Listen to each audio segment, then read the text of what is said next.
scary part in my line of work in the financial world, I talk to all sorts of people at all ages, have tons of money. Some people don't have money, but the parts that I feel bad for are these 60-year-olds with $5 million in a qualified retirement account that they've never spent, that they have no idea how little they're going to actually keep. It's exposed to all this market loss and they don't know how to actually use it. They look at this thing and then that's what makes them feel good, and they have no joy in their life. They have stress watching that thing. And the saddest part is when they get to the time when they're supposed to spend it, they don't know how to spend it. I think college is changing, and I don't think it's going to be as valuable as it was 20 years ago because of the interweb machine. And you can learn from firsthand from people that have actually done it, not just professors. God bless the professors, but not somebody who's making 50 grand a year. I can learn from someone making $500,000 a year. Oh yeah. I think that we're taught to be humble in things, which humility is a good quality in life. However, you have to be able to spend money on yourself and take care of yourself first. Otherwise, you won't be able to take care of others as well as you could. And having the experience of just dropping 10 grand on and pause. If we're going to say the others part, if you don't value yourself, what are your kids going to do? My first 6 months, I did $100,000. I feel like that's significant. That's huge. So what was your family income the year prior? Because your husband was in the military. Yeah, I think he was doing about like 80 something a year. And then you made 100 in 6 months. Yeah, life transforming.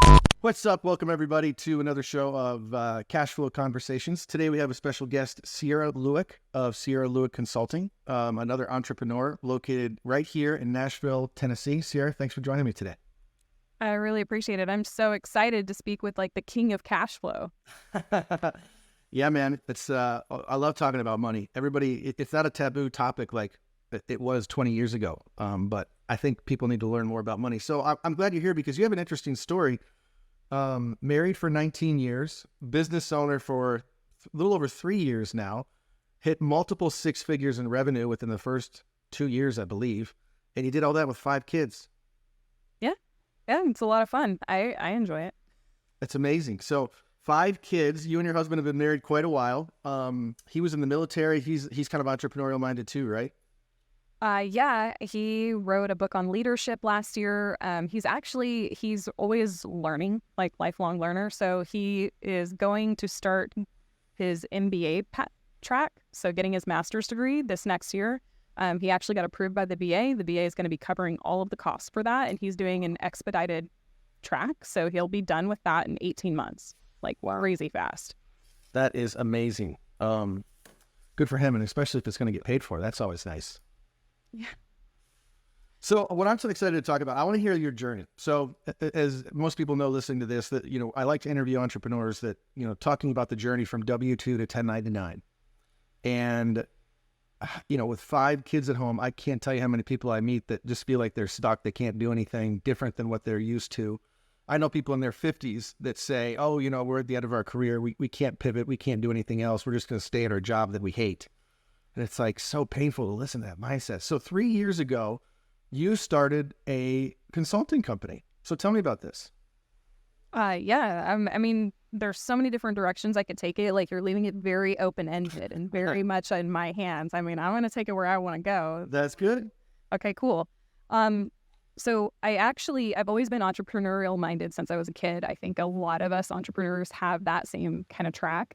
And I feel like because my husband and I have been together for 19 years and I was raised in the church, that I felt like I had to kind of stand in his shadow and support him and be like the really good wife or whatever, like Proverbs 31 wife.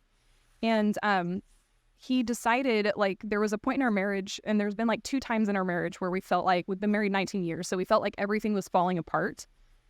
And we thought that we were potentially it wasn't gonna work out. And during one of those times, which of course we made it through, we're still married now, we're very happily married, very much in love.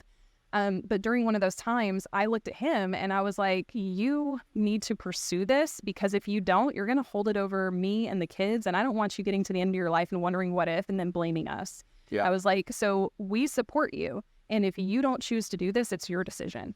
And so he decided to join the military, which has been his dream since he was a kid. It was amazing for him. It was so good for him. And he was in for 8 years and had a really good, I don't want to call it career, because career you have to do like 10 or 20 years or something. But he had a really good time in the military, and he did phenomenal at it. He started as like an E3 And then he did the green to gold program. He had actually gotten to E5. He was up for E6 whenever he decided to go green to gold.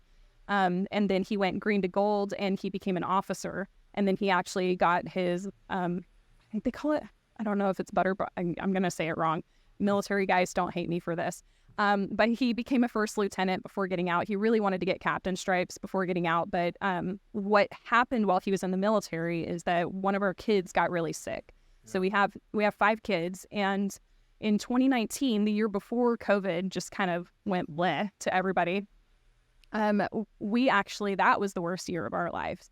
And so it was like in the summer of 2019 that my son was cooking in the kitchen on a Saturday, and he was making brunch as he did. He was 11 years old. We taught all of our kids to cook from a young age. Super cool.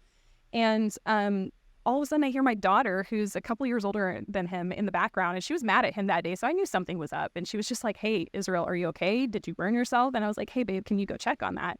To my horror, I walk into the kitchen because it's just like really quiet. Nobody's saying anything. And I come in there to find my husband holding my son's hands over the sink in the kitchen. And I'm looking, and it's just like, it's completely silent. Nobody's making any noise. And I look at my son's hands, and the skin on his fingers and palms of both of his hands looks like egg noodles. And what had happened is he had picked up the hot pan and held on to it. Oh. And the reason that it happened was not because it's unsafe for an 11-year-old to cook in the kitchen by himself, but because he was having what's called a focal seizure. And I always like expressing and sharing this whenever I share this story, because there's so many people who just don't even know that this is happening. So focal seizures don't look like typical seizures. Like everyone thinks about like these grand mal seizures where people are like shaking really hard and their body's moving and like they're just kind of eyes rolling back in the head. No, a focal seizure, their eyes are still open, straightforward. They look like they're bright and alert, and their body is still acting on whatever was programmed into their subconscious to continue to do. So his body was probably thinking about how he's going to clean the pan later, ends up picking up the pan and holding on to it while it's still hot. But because he's not there, his body is no longer registering the pain. So he suddenly comes back to, turns back on. He starts screaming and freaking out. And I'm in panic mode. My husband has like this amazing ability to just like in traumatic situations to just be alert, to know exactly what to do, to have a plan. And so we end up taking him to the hospital immediately. We don't even know why this happened. And within a few days, because they put us in for testing really fast, because we had to get a skin graft going as quickly as possible to save the nerve endings in his hands. And so they did all of this testing come Monday and Tuesday as soon as all of the testing facilities were open. And they found out that he had a brain tumor, and that's what was causing it. And they said they have no understanding of why brain tumors happen, why they exist, how long they've been there. They have no clue until somebody starts presenting symptoms.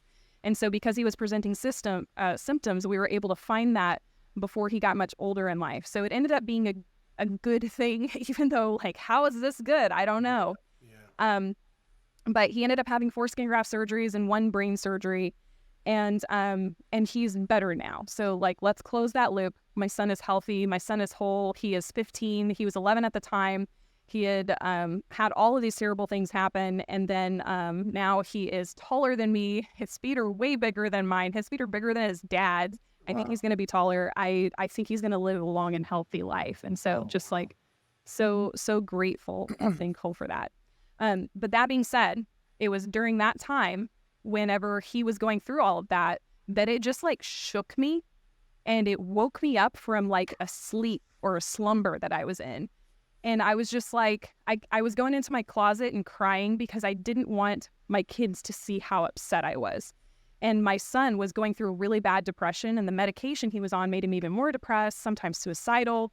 And it was just like really hard. And so I was like, I can't let my son die. And I went into my closet and cried. And then I decided I was going to come out, and I was going to be that like Tony Robbins for my family, like speaking life into them, constantly motivating them, constantly being inspirational, which was not easy. No. And I just remember this one day vividly, about 2 months into that I go into my closet and cry, and I come back out, and we had been watching The Last Dance, the one about Michael Jordan. And I came out to my kids and I told them, you can do and be whatever you want in life as long as you pursue it with all of your might. Because he was feeling kind of down on himself. And I didn't want him to believe that like he would just always be the way that he was in that moment. And so I told him that. And then I realized, and it hit me, that I wasn't doing that myself. And he's sitting here watching people like Michael Jordan and now Mr. Beast and, whoever else of these really famous people. He's sitting here watching them succeed. And that's third-hand knowledge. Yeah. That's not even second-hand knowledge. And second-hand knowledge is still not as good as first-hand knowledge. If he doesn't see like his roots succeeding, how is he going to know that success is possible for him? And so I started pursuing it with all of my might. I was like, well, what are the things that I really want to do? My husband bought me, like we were talking about before this, my husband bought me a Blue Yeti microphone. He bought me a ring light. He bought me a special camera. He bought me like all the stuff that I needed because I really wanted to have a YouTube channel, which I still haven't started, guys. Don't. Oh, come on. You still don't have one? It's coming this next year. It is coming this next year. There are plans in place. Like I have plans. So he bought me all the stuff for Christmas, and I jumped into this one program by Tony Robbins and Dean Graziosi, the Knowledge Business Blueprint, whenever it first opened. That was at the beginning of the year. So I picked that back up and I tried to use it. I created this event. I created the landing pages, all of that, and I sold 3 spots to it. Woo! See, huge success. How much was the price? More of the purchase price? No, it was, so I sold 1 spot at like $197. Yep. And I sold 2 other spots to just try and get some people in the door like the day before at $27. So just FYI, the 1 spot at $197 was my mom. Nice. And one of the other spots was a lady that was in KBB with me who wanted to support me. And then the last one, my mom paid for a seat for my aunt. So huge success, right in the beginning. Just family's always the first client, right?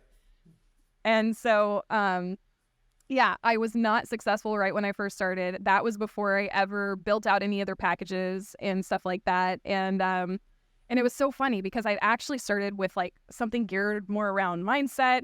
And then I was getting like all these people downloading a free lead magnet from me and nobody buying. And I was like, okay, cool. I am switching this. And I was like, I'm going to serve business owners. Yeah. And so I built something for business owners, and then I got people to buy, even though it was family. I got people to buy. And so it wasn't great. I wasn't a huge success right away. And then I was like, okay, well, I need to get a degree. I need to get a certification or something from college so people will actually want to pay me. So then I got a grant to go back to school. And with that grant, I started getting into the coursework for social media marketing and digital advertising. And I was like, this is dumb. I already know this stuff. This is so easy. Yeah. This is like way too simplistic. Like, is this really what people are paying to go to college for? Like, this is stuff my toddler can do. Yeah. I wrote down to talk about that in a second too, because I think college is changing, and I don't think it's going to be as valuable as it was 20 years ago because of the interweb machine. And you can learn from firsthand from people that have actually done it, not just professors. God bless the professors, but not somebody who's making $50,000 a year. I can learn from someone making $500,000 a year. Oh yeah. And then, yeah. So you got the so you went back for certification. Yeah, I went back for certification, and then I also joined one of my friends that I met through KBB. I joined their video marketing course that they had. He's actually out here local in the Nashville area as well. Chris Cunningham does, he's a director. He's directed over 40 different documentaries.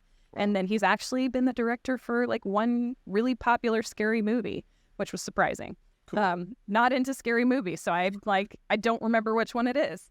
And I jumped into his video marketing course. And then I like 2 days later, I got a call from the traffic and funnels team, and that call, I was like instantly sold in.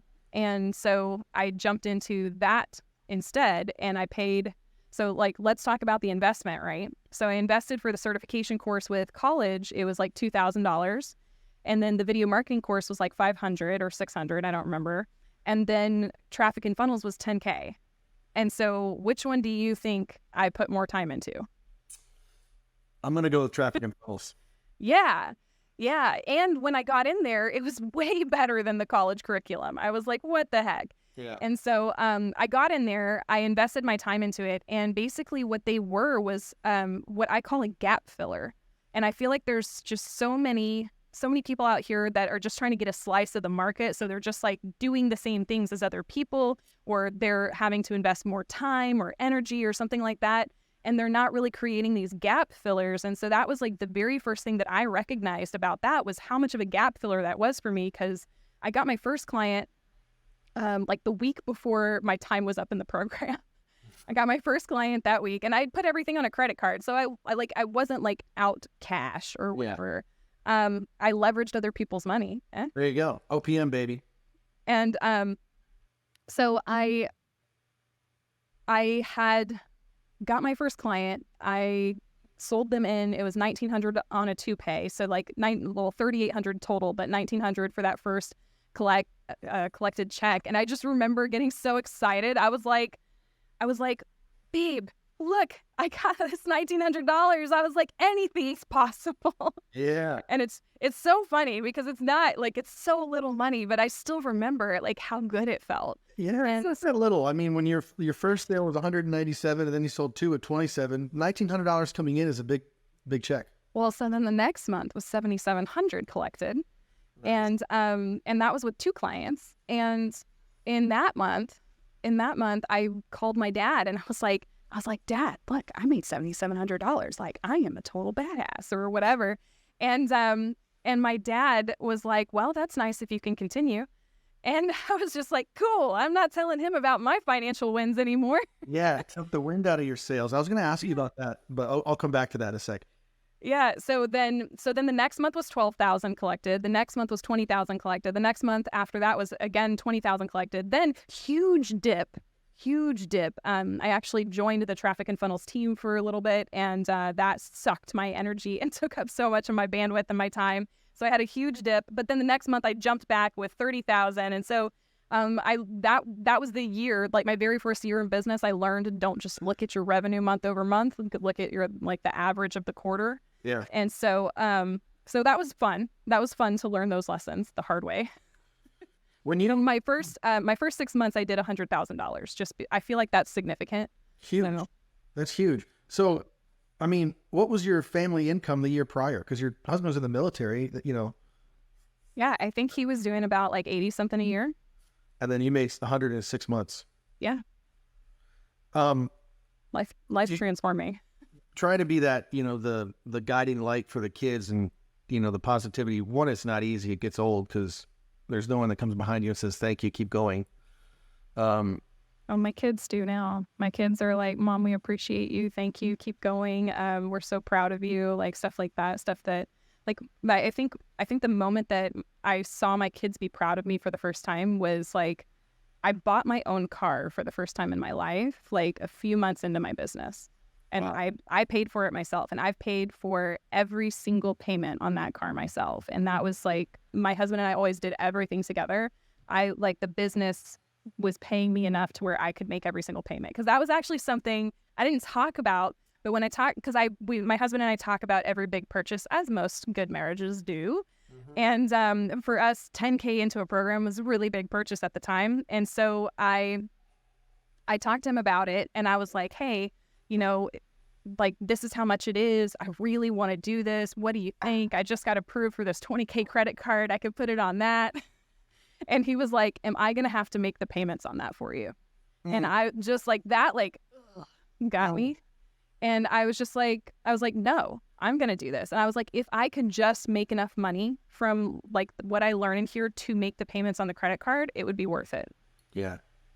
And then I made more. It's amazing how we can set the bar so low just to make sure that it succeeds, and then you do everything you can to make it not fail, and then next thing you know, it's actually success that you couldn't even contemplate. Yeah. And well, so there was the morning formulas. I now call it like my vision map or my identity map. But in the morning formula, like they were saying, and like the way that they taught it, they were like, well, when you put things on this, like be careful, because whatever you put on here, you are actually going to get. And I was like, oh, okay. And so I put on all the things that I knew were possible if I just worked really hard and stuff like that. And God, please don't put the vision in front of yourself of working hard. That's not what you want in life. But I put all those things on there. And then there was like a couple things that I was like, I don't think it's possible, but just in case, I'm going to put it in here. And then within 2 months, I had my car, and I didn't think it was possible. And within 2 months, I had my car. I'm still just like, wow, that's so fast. But yeah, wow. Things that like I'd been waiting for years for, and then boom, I had it. And just people a lot of times will feel guilty about spending or investing money in themselves or in things that make them just really happy. And they're like, well, it's a waste of money and I don't really need that. And I could probably just get a used car, or I could, I don't need to go on that vacation. We could do just a staycation, or I don't need to get the nicer clothes or whatever. And it's like, what treating yourself with respect does for your identity is so massive. Like the confidence that comes from it and the shift that happens, it's insane. And so it's like, if you've been feeling guilty over buying yourself that new car, or if you've been feeling guilty over, buying yourself those new clothes or going on that trip that you've just always dreamed about since you were a kid, just like, I don't know if cursing's okay, but I'm like, just freaking do it. Freaking do it. Just freaking do it. I agree with you. I think that, we're taught to be humble in things, which, humility is a good quality in life. However, you have to be able to spend money on yourself and take care of yourself first. Otherwise, you won't be able to take care of others as well as you could. Yeah. And having the experience of just dropping 10 grand on... Oh, and pause. If we're going to say the others part, if you don't value yourself, what are your kids going to do? Yeah. If you are putting everyone else before you, what are your kids going to do? It's like, is that really what you want for your kids' future? You want them to just put everybody else first and run themselves into the ground and be exhausted at the end of the day and be weeping in their bed at night and feel so alone even though they have a spouse right next to them? Is that what you really want for them? Yeah. No, obviously not. No, and I think the scary part in my line of work in the financial world, I talk to all sorts of people that, at all ages have tons of money. Some people don't have money, but the parts that I feel bad for are these 60-year-olds with $5 million in a qualified retirement account that they've never spent, that they have no idea how little they're going to actually keep, that's exposed to all this market loss, and they don't know how to actually use it. They look at this thing, and then that's what makes them feel good, and they have no joy in their life. They have stress watching that thing. And the saddest part is when they get to the time when they're supposed to spend it, they don't know how to spend it. They don't know how to spend it on themselves. They don't know what to do. And most of them sit there and chase all this market risk and end up losing money. Last year, I worked with a guy who lost over $1 million. Loses $1 million in the market. Not because he took his grandkids to Disneyland, right? Imagine that. Like, if I lost $1 million through experiences, that's a lot different than losing the money in the market. And knowing when to spend it on yourself and your family, I think is, it's life-changing the way that you view the world. Being able to drop 10K on a course and getting clients within a few months versus going to school for 6 months in a semester or 5 months in a semester, that just delays the gratification. You mentioned when you talked to Jake Grant, who was on this podcast a couple of weeks ago. What did he say to you when you were talking about you need to build out all your content before you actually go live or something? Yeah. So I was telling him, I was like, yeah. He's like, why are you waiting to start? And I was like, well, because I want to have like all the content in place so I don't even have to worry about it or think about it. And I can just focus on like having fun and doing the activities. And he was like, why don't you just get clients right now? And I was like, yeah, why not? And I was like, because I don't know how, but if you could show me. Yeah. He challenged me on a couple of those things because I was like, well, I don't even know like what I really want to focus on as far as the offer. And he's like, yeah, that's something we train on inside of the program. And he's like, I'll send you a video. And he did. He sent me one of the trainings from inside the course, which was so cool. Nice. Brilliant idea. If nobody's doing that, you don't have to create lead magnets. Just literally send a video from in your course. Yeah. And he was like, well, you said that you were successful with helping people with their communities. So why not just do that? And I was like, yeah, why not? So it's a really great question. Why not? And it's like, yeah, why not? One of the things I think that separates entrepreneurs and the rest of the world is their ability to make a decision. And even if I don't know if it's going to be the right decision or the end all be all, I just need to make a decision. Is this going to be for me? And if it's not, I need to get it out of my mind and out of my space and out of my world and never think about it again. But if it is, I need to do everything I can to make it happen immediately. I remember when I was in college, I worked for an entrepreneur. Dude, this guy owned, I can't say his name. He owned all of these childcare centers. Then he sold his childcare center business for $65 million about 12 years later. And he still owns all of the land that every childcare center was built on, just like McDonald's, and he collects rent every month. But I remember working with him, and he would say, we were getting ready for a Christmas party, and we're getting stuff ready. And he's like, I got to go do this, this, and this. And he walked with me. I'm like the lowest guy on the totem pole because I was in college. It was like a part-time gig. And he walked with me to go set up these little bags outside. I'm like, you guys just know how to get things done because you can just make the decision and then you move forward. And so many people wait for the right time and then their life is gone. I have two things. I have two things on decisions. So the first one, and this is something that I've told people like for 3 years, I've said this. And I've coached more than 350 people on building out their high ticket offers. And this is actually the biggest problem that these people with high ticket offers have, is that they just won't pick something. They keep wanting to change things. They're like, no, I need to change. Oh, no, I should. Oh, the market's not responding or whatever. And the thing is that they never actually decided. And so what I told them is it doesn't matter what you decide. Like, it really doesn't matter. Just pick something and then freaking run with it. And then you have to stick with it long enough to see if it works and actually give it your all for that time and see if it works. And they're like, okay, cool. And then they would start hitting the ground for 30 days. So then I changed it and I was like, okay, no, long enough is at least 90 days. You have to give it your all for at least 90 days and just prove that the process works. You're going to get a couple clients. Even if you don't really like it, cool. You only have, like, you create a small short-term package. Yeah. And then you don't have to work for them for very long. And then you can switch it and do whatever you want. But then you will prove to yourself that you can do it and the process works. But you just have to make a decision. Yeah. Yeah, that's huge. You said you had two things. So that first one is making the decision and sticking with it for a minute so that that's years. The second one, it actually comes from, I've been listening to Abraham Hicks. I've been listening to Norman Vincent Peale, his book, The Power of Positive Thinking. And then I've also been listening to Amanda Francis, who wrote the book Rich AF. And sorry, that's me pausing. I'm like, all the curse words. Yeah, I think we can swear in this podcast. It's not intended for children. Okay, good. So in those three things that I've been listening to, there's something that's just been resonating and coming up really big. And then I started realizing it's what Jim Rohn talks about and Tony Robbins, and it's what Earl Nightingale said and Bob Proctor and Think and Grow Rich, Napoleon Hill. It's like, it's the same principle. And all of a sudden it was just like screaming out at me that we have, so ethereal, this is an ethereal idea, but you need to understand it. Like, the spiritual world is real. So whether you believe in God or the universe or whatever, you have a still small voice. You have that energy that you were born with, that ultimate energy inside of you.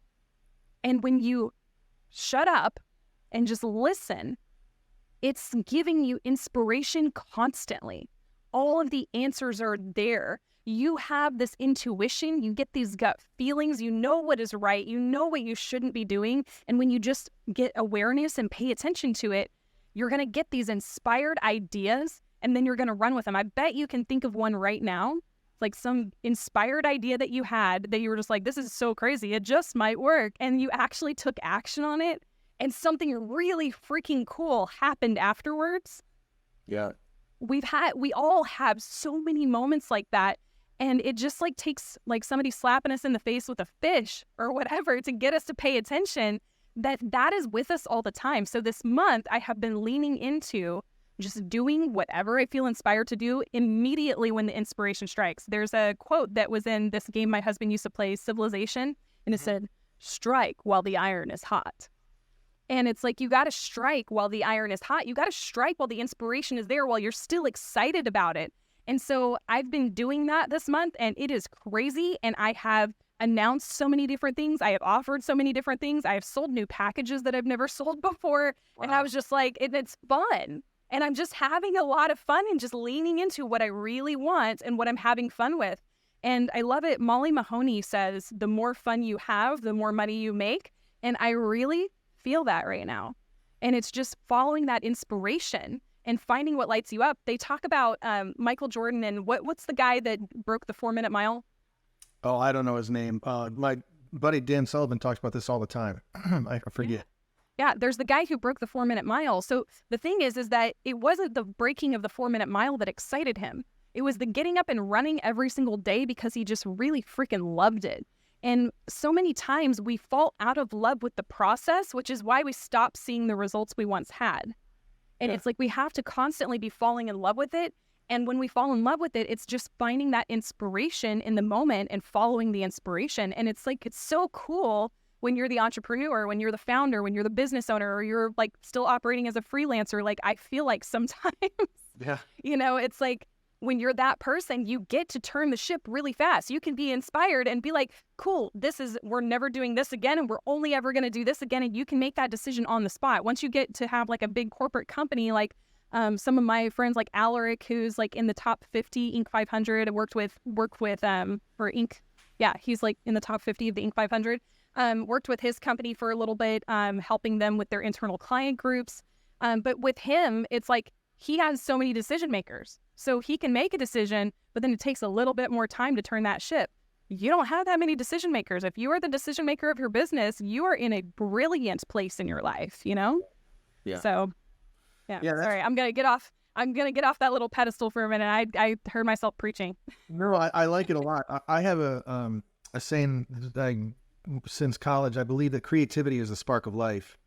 And I think a lot of people get stuck in a W-2 and, you know, they can't wait for retirement. And really, they just want an excuse to stop living a life that they hate, and they call it retirement.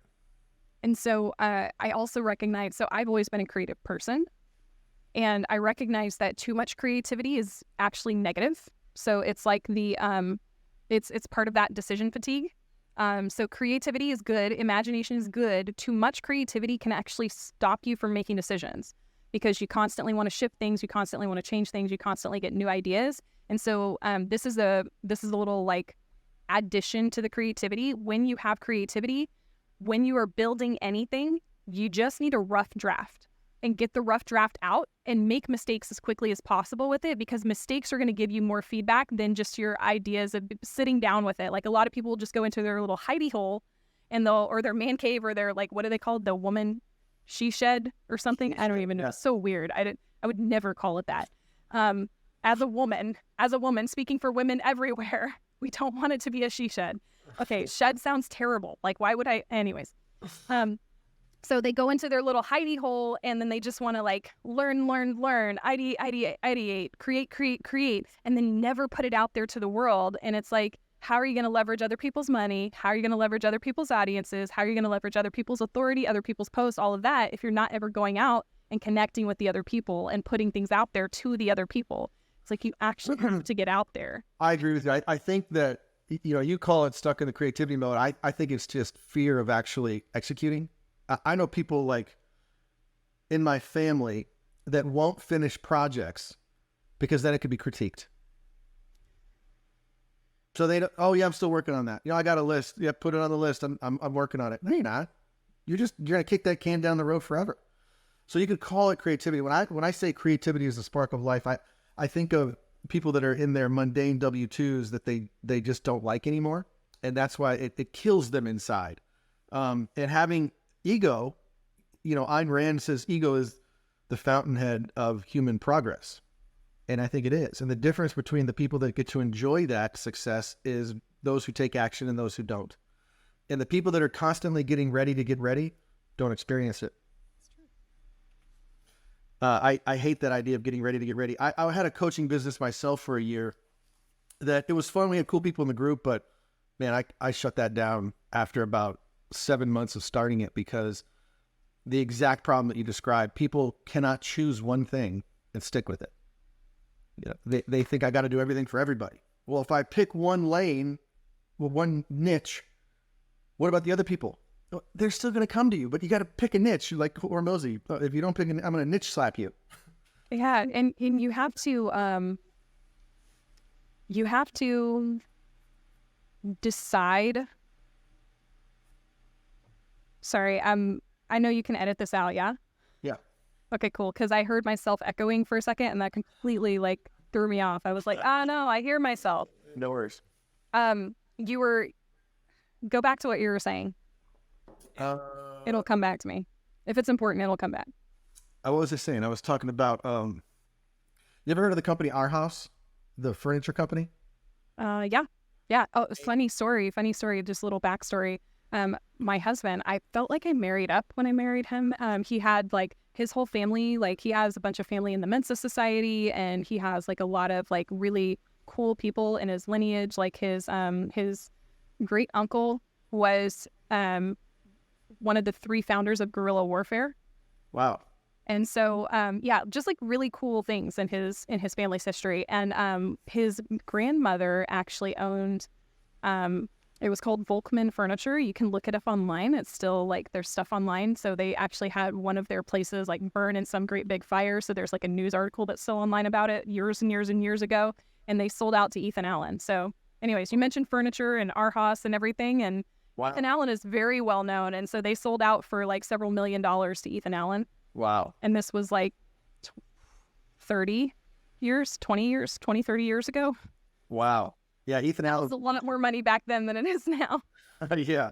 There's an Our House truck parked outside my home office here. And I'm just wondering if my wife made a purchase that I don't know about. Because nothing in that store is cheap. So I'm wondering if they're going to that house across the street or coming to this house. Oh, that's too funny. So let me ask you this. You talked about trying to be inspirational or being inspirational to the kids and saying, you can do anything. And then you realize, I'm not taking action on my own. Go ahead. This is what I was going to say earlier. It's that for me, so there's several different personality types. I love different personality tests, and I love psychology behind stuff. I took Myers-Briggs, and I discovered I was an ENFJ. And I also discovered that as an ENFJ, I often have a tendency to put others before myself, and I will use that as leverage now. And so that is actually what leveraged me to start my business. Was I realized that if I didn't start it, that my family was going to suffer. My kids were going to suffer because they weren't going to see me doing that firsthand. And that was the kick in the pants that I needed to get going. And it wasn't for myself. It was for other people, and I will do more for other people than I'll do for myself, which actually can sometimes be a detriment in my business. And so it's like this crazy balance between over delivering for my clients because I want to do so much for them and I want to see them get amazing results, and they do. Like I have 2 clients that have been in the Inc. 5000, and then I have another client who that's her dream for the next year or two. And so I have clients at all different levels, but then I also have my family on the other side who needs me to support them. So it's supporting my clients, supporting my family, supporting my clients, supporting my family.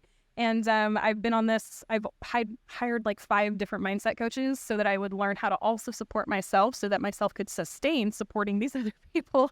Yeah. So, but yeah, doing it for others was the catalyst that I needed, and realizing how it was actually helping others and how it was actually helping the world by me taking those steps and helping myself. Yeah. You looking to the book, you ever heard of Ayn Rand? You ever heard of the book Atlas Shrugged? Say it again? Atlas Shrugged? I have not. I've read other books on Atlas, like Atlas of the Heart by Brene Brown. No. So Atlas Shrugged is about capitalism, and if the people who have the ability to employ and create, and the decision makers paused, that the government teaches us to hate, right? Tax the rich kind of idea. If they decided to just stop, the whole world would come off axis. And so Atlas is the Greek god that holds the world up. And so if Atlas shrugs, it's the idea that the world is going to be off axis because of capitalism. And it's an extremely long book. And then there's another book that's a lot easier to read that I like because it's about an architect. It's called The Fountainhead.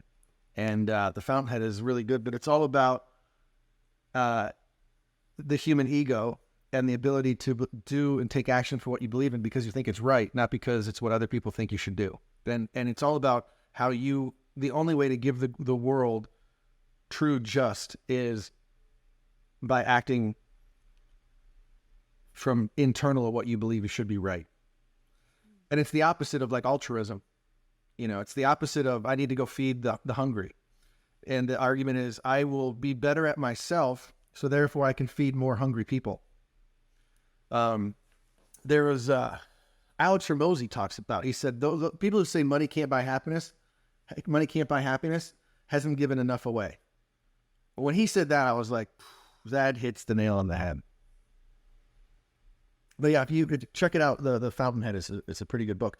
So you were talking too about like how to get the kids motivated and they can do what they believe. Who around you inspired you? Were your parents entrepreneurial? Was it peers that you saw that were being successful? What? I love the story of like, as you're telling them, you're like, oh my gosh, I got to do this for myself. Great moment. But who around you inspired you to even think that way? So my biological father died when I was less than a year old. My mom tells me that he had 3 businesses when he died. Wow. His parents actually had a few nursing homes, and so they always owned, like they were the owners of the nursing homes. My stepdad was a piano tuner, and he also was in bands when I was growing up, and then worked in the studio with a lot of really famous artists down in Houston. And so I'd be on the other side of the studio, like eating Rocky Road and watching Looney Tunes, and he'd be with these nice recording artists. Nice. And then my mom, she was always the breadwinner of her house. She always made the most money. And so she worked for Texas A&M University for like 29 years. And while she was there, she like became the director of accounting. So she got paid pretty well from the university, still not as much as like we can generate in our own businesses, but still it was really well for working a job. Yeah. Yeah. And she always had like some kind of side hustle that she was doing to supplement income. And so I was raised around that. Her best friend, who was like a second mom to me, I called her my aunt, but she's really her best friend. She had she was a seamstress, and she had a wedding dress business, and she would make these like $15,000 wedding dresses for ladies. So she had that going on in Dallas until she got carpal tunnel and couldn't do it anymore. But like I was always surrounded by like these powerhouse women who were just out there making stuff happen, and then just like my family. So I feel like it's in my blood at this point. Like there's no denying it. My mom's parents also, they had their own businesses, like all when she was growing up. Like my grandma was one of the first sellers of microwaves, like those really old, big, boxy ones that, you know, you probably didn't want to stand in front of, or you might not have children in the future. And then they had like their own, and they called it Hudson Haas. And I think it's still around today because I think my uncle, I don't really have much contact with him, but I think my uncle still runs it. But Hudson Haas, they were, they serviced like air conditioners and stuff like that. So they built out this like blue collar business and stuff. So I've always had entrepreneurs around me. I love it. So you got a flavor of it growing up. And I think that's kind of important. That knowing that that stuff's around us that, you know, people think outside the boxes can be so important without even talking about it. But just growing up in that atmosphere, I think, leaves a long-lasting impression. Yeah. So if you have any advice for someone who is a stay-at-home mom of 5 kids or 7 kids, and they want to get started, what do you tell them? How do you tell them to get started? Well, first off, it depends on what getting started is. The very first thing that they need to do is they need to write down what they actually want in life. One of the easiest ways that I've found to actually figure out what you want, for me, the very first thing I did was I revisited my childhood and all of these dreams that I suppressed for years. And I was like, you know, hey, it's actually possible. Like I still believe that I'm going to be well known for singing, and somebody is going to pay me to come sing on a stage. Like I've been a singer on stage. I still believe that it's possible. I'm 37. I'm still young. It can happen. Other people didn't even start until their 40s or 50s. It can happen. So that's one of my childhood dreams, though, that I'm just like, you know what? This isn't going to die. Like I'm going to do it. I'm just deciding when it's the best timing for me and how I want it. My dad always discouraged me from that particular goal because he said it's a really hard life. So what I would encourage you is when you dream and when you're ideating about what you really want, don't let the limitations of others' viewpoints stop you, because now when it comes to the singing world for me, it's a completely different world. I could have a YouTube channel, record YouTube videos at home, and I could make a lot of money just from that. I don't have to travel and leave my family. I don't have to go anywhere unless I just really want to. And if I choose to, like that's my choice. Yeah. But I don't have to live it the way that somebody else's limitations believe that it has to be done. We're in such an abundant and prosperous time in our lives where people all over the world, there's a few countries that maybe not, but most countries in the world right now have immense opportunity at their fingertips with the online space where they can make so much money so easily, where they can change their life and change their family's life, where they can escape poverty, where they can completely turn around their entire lineage that might have been living in poverty for years. We live in such an amazing time. And so there's nothing holding you back. There's nothing stopping you except your own mindset, your own limitations. So just the first step is just sit down and decide what you want. And if you're going to listen to an audio that will help you with this, I'm going to give you a free one. It's on YouTube. It's by Earl Nightingale. It's called The Strangest Secret. Sit down, listen to that, and then dream. I love it. So action. It's what's it called on YouTube? Earl Nightingale what? The Strangest Secret. The Strangest Secret. And it's all about clarity with mindset, or? It is one of the best mindset audios. I've probably listened to that more than 100, 150 times in the last year and a half, 2 years, something. I don't know. I go back and I listen to it, and I'll just listen to it over and over again. Bob Proctor taught this principle. He was the first person I heard this principle from, but he said the first time you listen to something, what's going to happen is your mind is going to have ideas, and it's going to be sparked, and you're going to start going down these bunny trails, and you're going to miss some things. And he's like, and that's okay. That is what's supposed to happen. Come back and listen again. There's a really cool quote. It says, no man steps in the same river twice, because he's not the same man and it's not the same river. And so every time you listen to something, you are going to hear something new. You are going to think things in a different way. You're going to hear things that maybe the person intended that you never even knew before, because you just didn't have the understanding that you do the next time you listen to it. Even if you listen to it like immediately after, back to back, you're going to hear something new. And so if you really want to, if your environment, and this is a really big thing as a stay-at-home mom, my environment, like it's like you become the sum total of the 5 people you spend the most time with. I had 5 kids. My husband was working all the time. Yeah. Guess who I became the sum total of? They were just little me's running around. So it was just like the degrading of me, you know, the simplest form of me and stuff like that. Like that's not what you want. And so the way that you can hack this or optimize this for yourself is we have so many free audios and videos and books that we can listen to now while you're doing the dishes, while you're going for a walk, maybe you're doing a workout, you're on the treadmill, whatever.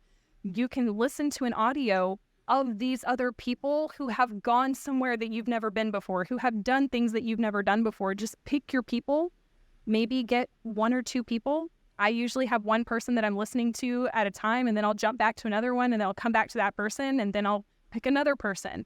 But find those people to put in your environment. They talk about this in Think and Grow Rich. They talk about like your round table and sitting down with your round table and asking them questions. And that the way that you get to learn those people and how they think is by reading books, listening to audios, watching videos, all of that, like immersing yourself in them. So you can pull that person into your environment anytime you want to. So I'm sitting here, I'm spending time every day with Earl Nightingale and Bob Proctor, sometimes Tony Robbins, sometimes Les Brown, sometimes Jim Rohn, sometimes Abraham Hicks, sometimes Mel Robbins. You know, I'm spending time with these people. Napoleon Hill has a really cool audio or video series on YouTube for free. It's the 13 Keys to Success. I'm spending time with these people every single day who made millions and millions, which equates to billions and billions in our time. Yeah. Like I'm spending time with them all the time. You don't even have to pick people now. You can pick people who have passed and left trails, like left the breadcrumbs for us. So, yeah.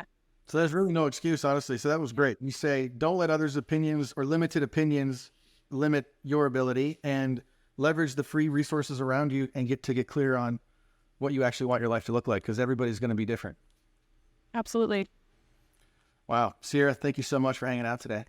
Yeah, thank you for having me. I appreciate it. You give a great platform for people. So if anyone else, you can use this. You can use this for anyone in the future. If anyone wants to be on an amazing podcast and have a really great conversation, this is the place to come. Love it, man. I'll put some links in the description too, so people can get a hold of you and learn about the packages that you offer, so that they can pick your brain and learn from you as well. So check out the links in the description. And Cierra, thanks again.